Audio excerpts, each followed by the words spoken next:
Google versus Microsoft Bing. Here's a quick comparison of the two search engines. This is episode number 339 of the weekly quick tips reminders by My Online Toolbox to help you grow your business with more quality leads. Last week, we were introducing our featured story that was published in a magazine pertaining to engaging content. We just want to remind people, if you want to quickly get to that article and can't seem to find it, just go to my LinkedIn profile, Brian Javelin, and just scroll down to the bottom and you'll see all of the publications, with the top one being the show publication for understanding the Google Core algorithm update. If you prefer to listen, just go to the My Online Toolbox Facebook page, episode number 333 on August 25th, and you'll hear it that way. So you could read or listen or both.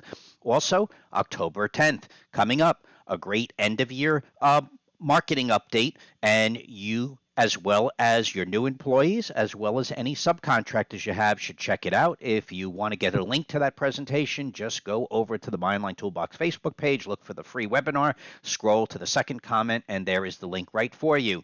We'll be out in Vegas. Let me know if you're going to be there in 2025. We'd love to set up in advance a time to be able to meet you. Separately, last week we were celebrating 6.5 years of these weekly updates, which was pretty cool. But this week we're moving into Google versus Microsoft Bing, because a lot of people ask questions now that these algorithm changes are taking place at Google, so it comes up to say, hey, which one do you prefer? And what we like to do is start by, which search engine should you focus in on? Should you focus on both or prioritize one or another? And remember, Google is first before Bing, Yahoo, DuckDuckGo, and for one simple reason. Google has approximately 86% of the market, while Bing has 8%, Yahoo has 3%, and DuckDuckGo, God knows. Either way, what we're trying to just make a point is that while you're spending time trying to technically understand those differences, remember, from a volume perspective today, the reason why we promote Google first is predominantly based on opportunity. But from a technical perspective, they do also have many similar ability, such as text search, image search, video search, and maps, but Google does have an advantage of combining summaries for content accumulation due to its ecosystem, such as including YouTube. From a future technical perspective, though, incorporating things pertaining to artificial intelligence, Microsoft does have an advantage with its OpenAI GPT, but we don't know how it's going to make an impact or not. Hopefully it does. We'd love to see the Microsoft Bing market share get closer to Google as time goes by, but not today. From an indexing perspective, they're also different. Google has mostly a mobile-first index, while Microsoft Bing maintains more of a single index optimized for both desktop and mobile. And from an SEO perspective, they're different too. Google is predominantly concerned with providing users more of the high-quality, useful, and helpful content that's factual and original, hopeful, because that's why their most recent update is talking about factual and original. You got to check out episode number 333 to get more details.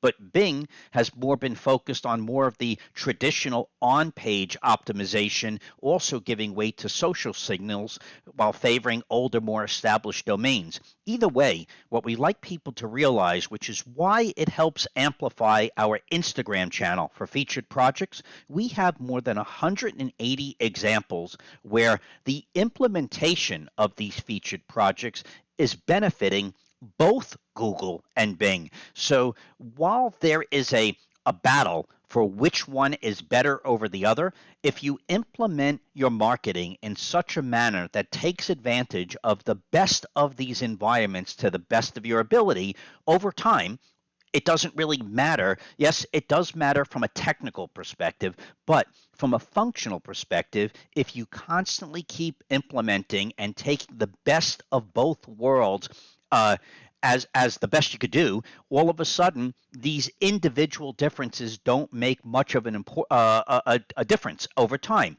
So we just want to have you keep that in mind of what the strategy is to get the best of both worlds while recognizing there is a difference between the two.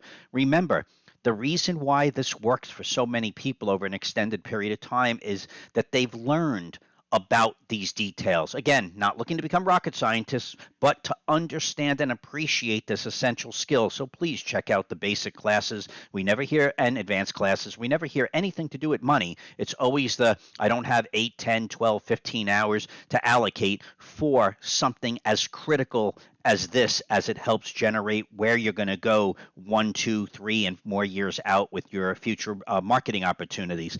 This is My Online Toolbox, reminding you to please meet us this week for the end of year planning presentation for marketing, and then never forget to start planning yesterday for next year's marketing and profits. Have a healthy week, and we will see you next week.